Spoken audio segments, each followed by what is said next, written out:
a clip from Dr. J. Ligon Duncan was posted. And having listened to it, I said, well, I think I need to make some comments on this that hopefully will be useful and appropriate in the context of things. So this is from a podcast called As in Heaven, as in HVN. I looked at the As in Heaven Twitter page, and basically all of the guests on this webcast would be described as woke. Sometimes extremely woke. Hence the irony that just a few days ago it was announced that As in Heaven has now been taken onto the TGC platform, Together for the Gospel, the Gospel Coalition, sorry.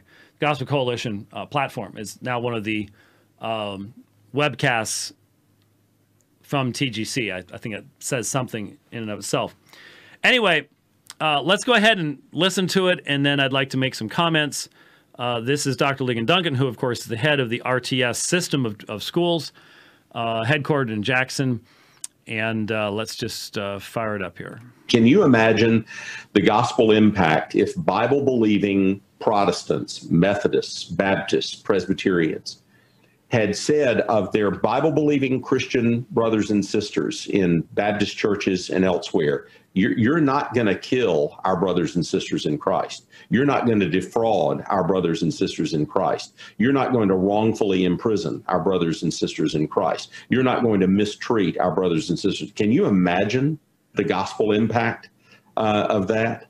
And, you know, it's going to take us 100 years to overcome the trust issues that have come out of that. You know, I tell people my very best black friends have trouble trusting me for really good reasons, because people like me have been doing awful things to them and to their families for 4 centuries.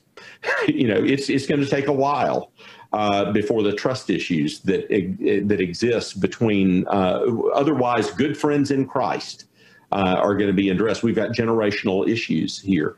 So for me, being able to work on the flag was just one small symbolic thing, one little thing that we could do together. And by the way, it was a wonderfully unifying thing. It brought together people from really, really different backgrounds and political persuasions in the state. And it was amazing to watch that process. It kind of took everybody to get it done.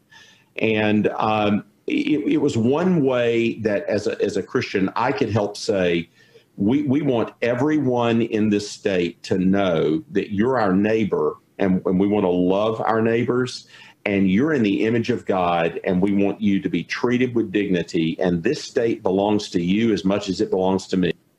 Can you imagine the God? Okay, so the context obviously is the flag, the changing the state flag issue that was, what, I don't know, 4 or 5 months ago now.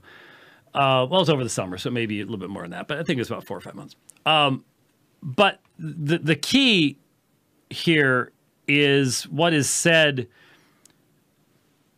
Can you imagine if Christians had said these things, what a gospel impact that would have had? So the assumption is no Christians were. Now, if Dr. Duncan's experience in the Deep South is that there were no Christians saying any of these things, that's an incredible indictment